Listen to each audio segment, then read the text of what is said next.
It's been a hard year. It's been a hard year. I refuse to accept Asian hate. I really think it's a personal choice to just stand up and say, enough is enough.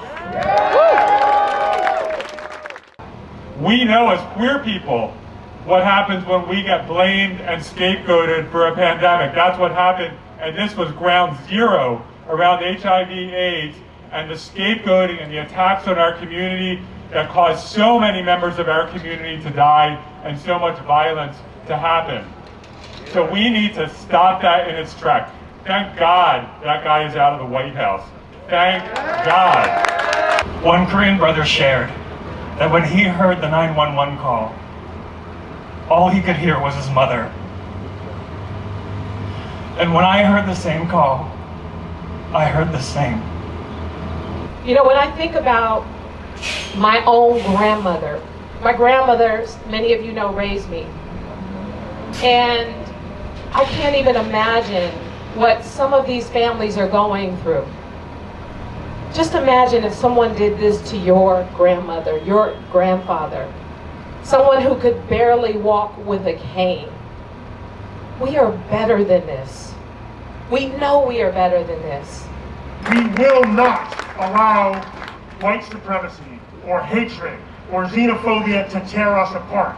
We will force it to bring us together. Am I right? Yeah! You learn the stories of yourselves, of your communities, of your families. When I learned the story of my family is Japanese American, right? So what that means is during World War II, my uncle was born in Arkansas in a prison camp.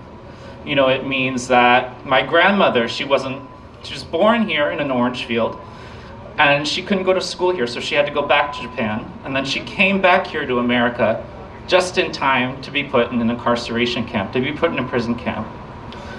We're going to bring back something similar to the guardian angels in our neighborhoods where we have our seniors, and we're going to protect them and look out for them and support them and uplift them. Yes. I am the Dean of the College of Ethnic Studies at San Francisco State University.